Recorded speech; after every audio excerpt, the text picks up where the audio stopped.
한 가지 얘기를 짚고 넘어가고 싶은 게 있는데 그게 바로 어떤 거냐 하면은 그리스 질도 좋아요. 그리스라는 문화, 그리스 신화가 동시대 혹은 그리스한테 영향을 줬던 어떤 선배 세대 문화에 비해서 네. 차이가 특별하게 있거든요. 네. 그거에 대한 얘기를 잠깐 좀 해봐야 될 것 같습니다. 왠지 더 재밌을 것 같아요. 무슨 얘기냐면은요. 네.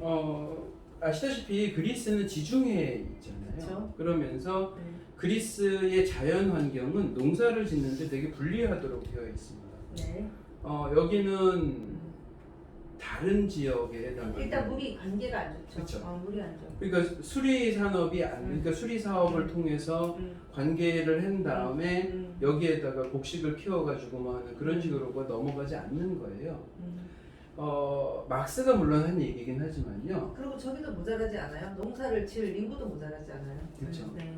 그러다 보니까 막스가 했던 얘기가 있잖아요. 네. 계급의 분화와 네. 사회의 발전은 잉여 생산물을 누가 차지하는 것인 그렇죠. 거에 대해서 네. 결정이 났었다. 잉여라는 말을 참 좋아했죠. 네. 마르크스 그분은. 그렇죠. 그래서 네. 이 메소포타미아나 음. 이집트에서는 계급 간의 구분이 확실하게 되고 네. 지배자와 피지배자, 노예 이 단계가 정말 극과 극으로 나눠지는 바람에 네. 지배자에 해당하는 왕족들이 신에 거의 준하는 권력을 가졌었단 말이죠. 그렇죠. 그렇죠. 예, 그러면서 그러면서 이집트건 메소포타미아건 신들은 감히 우리가 쳐다볼 수도 없는 존재이고 그러다 보니까 신들이 대체로 우리가 상상할 때 굉장히 기괴한 존재처럼 상상이 돼요. 아예 그냥 빛의 모습이거나 나타나도 사람보다 훨씬 사이즈가 크고 동물이 머리에 그 반인반수 네. 이런 식으로 보통 신화가 매겨지게 되고요. 네. 그리고 자기들이 해석이 잘 안 되는 상황, 자연재해, 안 그러면 어떤 기후재, 안 그러면 홍수를 방지하는 이런 모든 것들을 우리 인간의 힘이 능가되는 현상들에 대해서는 신들한테 해석을 맡겨버리게 되죠.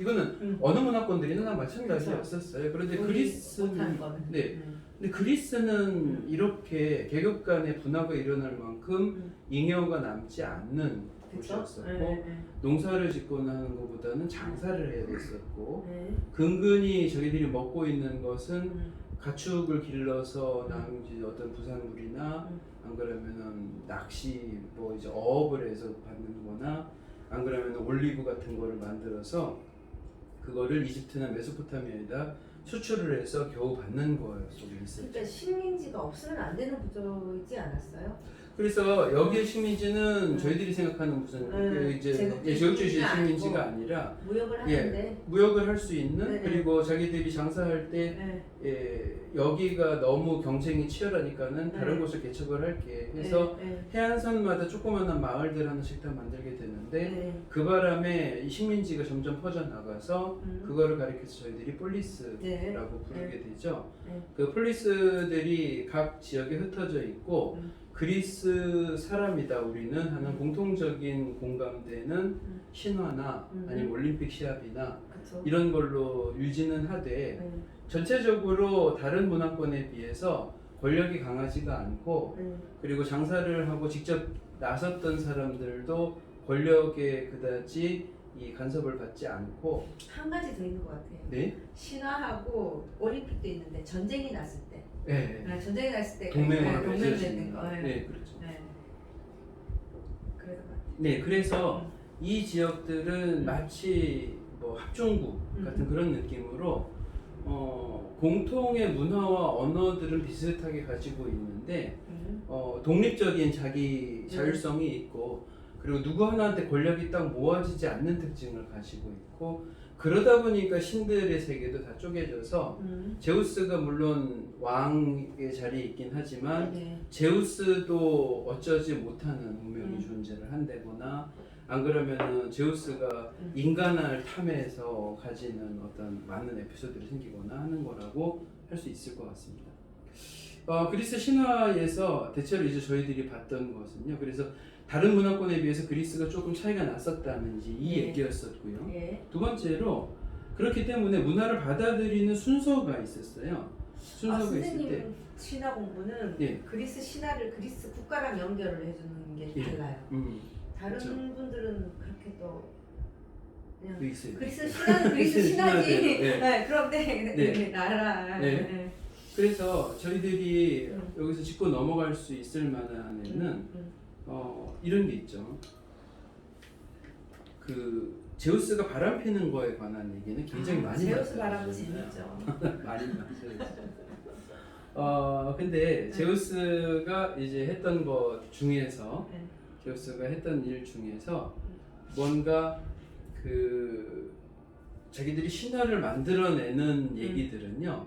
대체로 제우스가 바람피는 모든 얘기들은 이 여자, 인간 여자를 어떻게 데리고 가서 임신시키거나 사랑을 다음에 하는데 우리 제우스 바람만 한번 해요. 저도 그게 대해서 써놓은 것도 많이 있거든요. 네네. 어쨌든 네. 제가 댓글에는 제 글을 올리고 네. 제 강의는 했다고 알겠습니다. 제우스가 바람핀 것만 하면 돼요. 첫 번째 거는 이런 거, 그 중에서 바람폈던 거 중에서 첫 번째 이런 얘기를 먼저 해보려고요. 유럽 땅 예. 얘기는 거. 그 제우스가 지금의 터키 땅 어딘가에서 놀고 있는 소녀를 하나를 보죠. 소녀 이름이 에우로페였는데 그 소녀가 너무 예쁘게 생겨가지고 자기가 그냥 가면 놀랄까봐 소로 변장을 해서 소로 변신해서 그 소녀가 장난기에 소한테 화관도 씌워주고 놀다가 한번 타보라는 듯이 이렇게 하니까는 탄 거를 그 다음부터는 아예 휙 뛰어넘어가지고 바다를 뛰어넘어가서 이 땅에 새로운 땅에 도착을 했다. 그 땅의 이름을 이 데려간 소녀의 에우로페라는 이름을 따서 유럽이라고 불렀다. 이 소가 뛰어넘었던 데가요. 지금의 터키. 터키에서 유럽을 이스탄불 그쪽에 이스탄불 예전에는 뭐 콘스탄티노플을 불렀던 그 도시에 보스포러스 해협을 넘어갔는데 그 보스포러스가 소가 넘어서 도망간 이런 뜻을 가지고 있고요. 그래서 소가 데리고 넘어간 유럽을 그쪽으로 데려간 바람에 그 전체 지역 이름이 다 유럽이 됐던 요거는 르네상스 이후의 화가들한테도 많이 그려졌고요.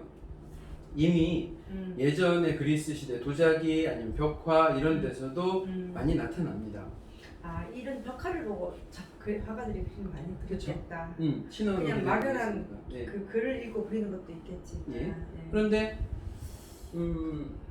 이 부분에서 제가 이제 한 가지 드리고 싶은 말씀은 제우스가 수많은 바람을 피고 어떤 여자들을 임신을 시키고 거기 때문에 뭔가 이제 헤라가 질투를 해서 여자를 징벌을 하기도 하고 뭘 하기도 하고 하는데 그 모든 스토리들이 사실은 그리스가 폴리스들을 만들고 식민지를 건설해 나갈 때 확장하는 구실이기도 하고 그들이 확장했던 스토리가 거기에 담겨 있는 것도 같아요. 제우스가 또 연간이 되면 그 도시가 빛나고 조그만한 도시들이 하나씩 편입돼 가는 과정을 이 제우스의 바람피는 스토리로 나중에 좀 변형해서 생각을 하지 않았나 그렇게 생각이 듭니다.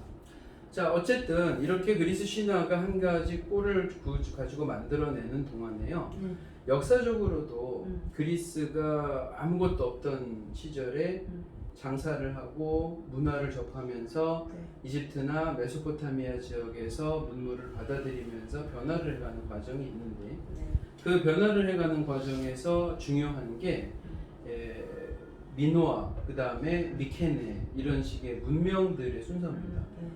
우리들이 잘 알고 있는 아테네를 비롯한 폴리스들이 전성기를 이루는 것은 훨씬 뒤의 일이고요.